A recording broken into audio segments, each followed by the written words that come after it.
Halo, selamat pagi Bapak dan Ibu. Kembali lagi bersama saya Rita. Saya ingin berbagi ya, mungkin kita semua lagi sibuk nih ngisi-ngisi kinerja kita sebagai guru ya. Nah, kalau misalnya Bapak Ibu sudah ngisi kinerja, selanjutnya apa yang akan Bapak Ibu lakukan ya? Misalnya Bapak Ibu sudah memilih, sudah berdiskusi dengan kepala sekolah terkait tanggal, waktu, kemudian apa saja indikator yang akan Bapak Ibu lakukan nanti ditunjukkan lewat perilaku. Nah, nanti kalau udah itu apa yang akan Bapak Ibu lakukan? Nah, seperti itu ya. Nah, sebagai bahan persiapan Bapak Ibu untuk observasi, berikut saya ngasih caranya agar nanti Bapak Ibu observasi di kelas itu bisa berjalan dengan lancar dan juga terjadi peningkatan kinerja Bapak dan Ibu. Nah, ini saya kasih contoh. Misalnya ini saya milihnya adalah tentang keteraturan suasana kelas. Ya, saya milihnya itu.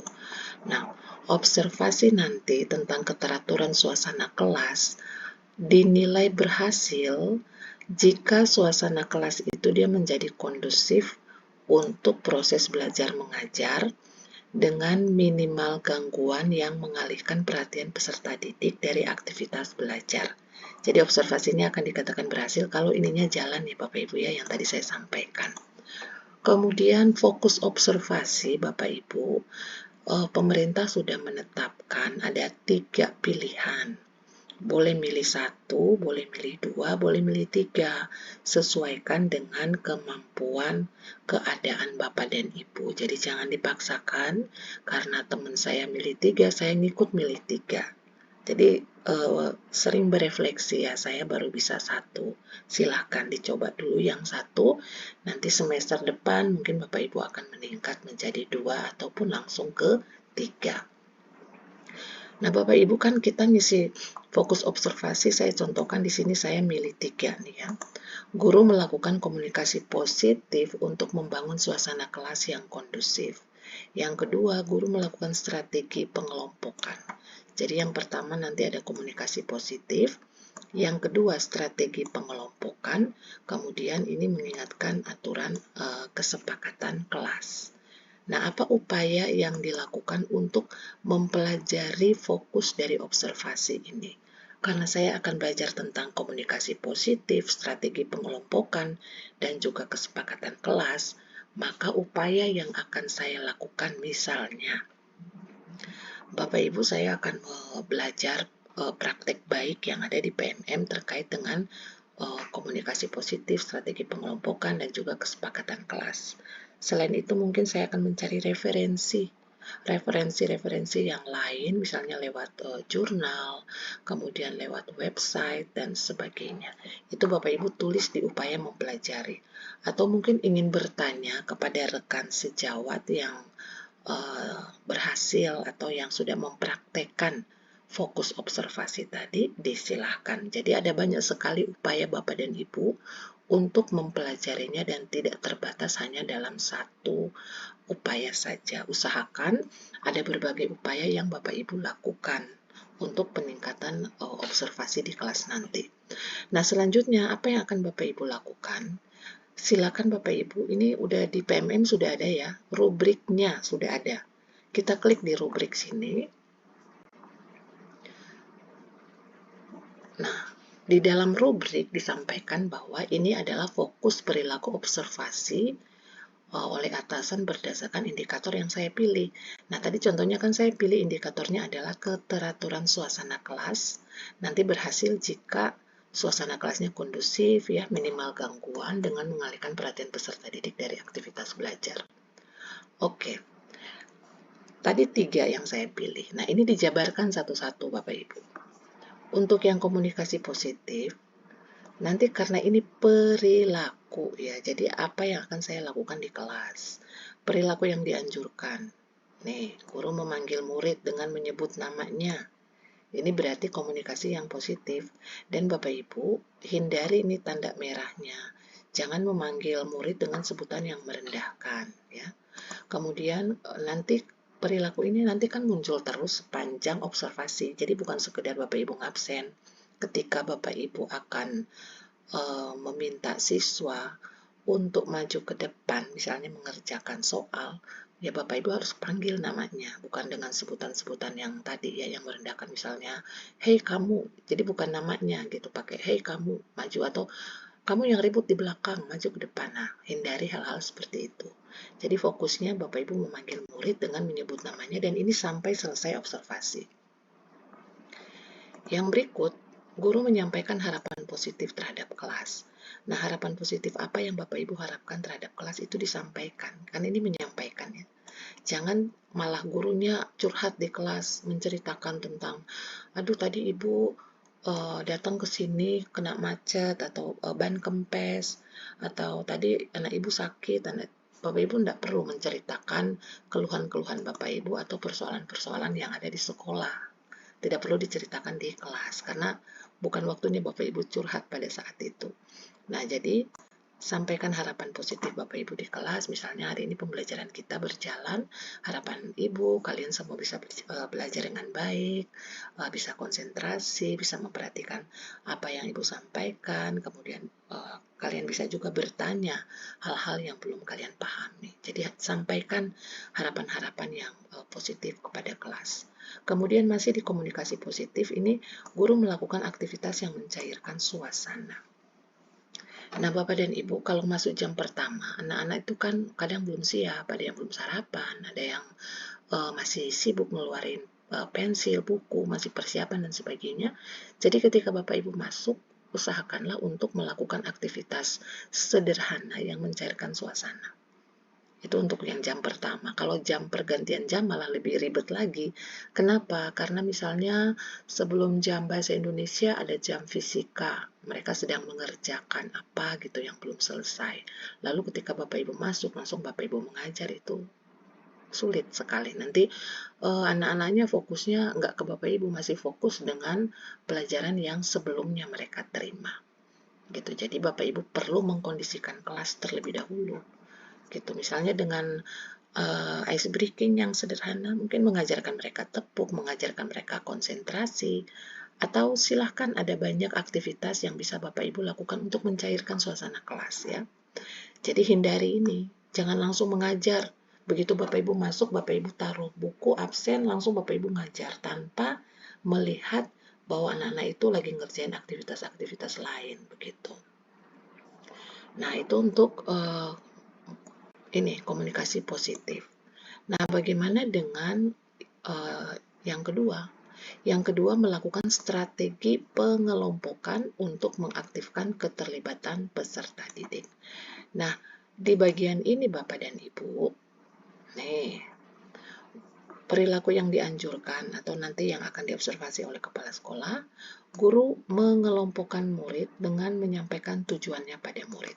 Nah, ketika kita membagi kelompok Bapak dan Ibu, dianjurkan agar Bapak Ibu menyampaikan tujuan Bapak Ibu membagi kelompoknya apa. Lalu hindari ini dinamika yang terjadi dalam satu atau dua kelompok. Kadang-kadang di dalam kelompok itu ada terjadi seperti perselisihan kecil dan sebagainya gitu. Kadang-kadang ada yang sudah merasa nyaman dengan temannya, terus kemudian ketika Bapak Ibu membagi mereka dalam kelompok, memisahkan mereka, itu kan ada terjadi ricuh kecil gitu ya di kelompok masing-masing. Nah, jangan diabaikan Bapak Ibu. Bapak Ibu mengelompokkan murid, sampaikan tujuannya. Hari ini pengelompokan kelompok yang Ibu lakukan karena bla bla bla bla gitu ya, disampaikan agar murid paham, oh ya, kita dibagi kelompok karena ini. Kemudian berikut, guru menyediakan beragam peran dalam kelompok agar semua anggota terlibat aktif. Nah, penting di sini Bapak Ibu dalam strategi pengelompokan ini, Bapak Ibu nanti juga menyampaikan bahwa dalam kelompok nanti siapa yang bertugas menjadi A, menjadi B, menjadi C, menjadi D. Dan hindari membagi kelompok dalam jumlah yang banyak. Karena kalau jumlahnya banyak, misalnya satu kelompok isinya 7 orang, nggak akan efektif. Nanti pembagian peran di situ nanti nggak jalan. Jadi bagilah 4-5 cukup, 3 boleh, 3 sampai 5 orang dalam kelompok agar pembagiannya itu pembagian peran di dalam kelompoknya itu bisa terbagi dengan baik. Ada yang menjadi ketua kelompok, nanti sebentar siapa yang akan mempresentasikan, siapa yang akan menulis, dan sebagainya. Itu memberikan peran gitu. Nah, kemudian jangan sampai Bapak Ibu melakukan pengkelompokan yang sama terus-menerus. Minggu ini Bapak Ibu kelompoknya misalnya A, kemudian perannya juga dikasih ya udah si A itu yang bisa dia terus yang jadi orang yang akan presentasi. Nanti minggu berikut Bapak Ibu punya kelompok lagi si A itu lagi yang jadi sama terus-menerus, si A itu yang akan jadi jubir, si B-nya yang akan jadi juru tulis. Nah, itu yang dihindari. Ya, jadi kasih beragam peran sehingga anggota kelompok itu bisa terlibat dengan aktif. Kemudian yang berikut, guru mengajak murid untuk berinteraksi dan berbenah. Bapak dan Ibu, untuk peran aktif ini perlu Bapak Ibu ajak murid-muridnya untuk saling berinteraksi dalam kelompok, curah pendapat, menyampaikan pendapatnya tanpa takut untuk melakukan kesalahan, memberanikan mereka untuk menyampaikan pendapat walaupun pendapat mereka itu mungkin belum tepat. Tapi minimal mereka sudah berani untuk mencurahkan pendapatnya. Kemudian sekali-kali Bapak Ibu datengin kelompok itu, nanya ke mereka gimana, ada masalah atau ada kesulitan apa yang kalian hadapi gitu. Jadi guru mengajak murid interaksi. Jangan Bapak dan Ibu duduk sepanjang mereka diskusi. Jadi guru kesannya membiarkan aja murid itu interaksi dengan teman-temannya. Mereka punya masalah, mereka nanyanya ke temannya. Boleh seperti itu, tapi sebaiknya guru juga mendampingi kelompok, mendatangi kelompok untuk menanyakan bantuan apa yang bisa guru berikan pada saat itu. Gitu ya Bapak dan Ibu ya. Jadi untuk strategi pengelompokan seperti itu dilakukan. Nah, yang berikut, guru membuat atau dan mengingatkan kesepakatan kelas. Nah, kita kan observasi katakanlah di bulan Maret ya, Bapak Ibu yang sudah mulai berobservasi, kesepakatan kelas itu kan kita buatnya sebenarnya di awal semester. Nah, bagaimana memunculkan kesepakatan kelas itu pada saat Bapak Ibu observasi di tengah semester gitu.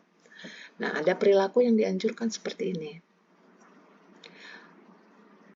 Pahami bahwa kita sudah membuat kesepakatan kelas dan kesepakatan kelas itu sudah ditempel di kelas. Gitu. Maksudnya apa? Ketika Bapak Ibu punya siswa melakukan tidak mereka tidak melakukan sesuai dengan apa yang Bapak Ibu sepakati di awal, maka ini ketika mereka melakukan kesalahan, Bapak Ibu cuek aja tanpa menyebutkan oh ya kan kita sudah sepakat misalnya gitu. Nah, misalnya contohnya gini, kesepakatan kelas, kelas selalu bersih, katakanlah seperti itu ya.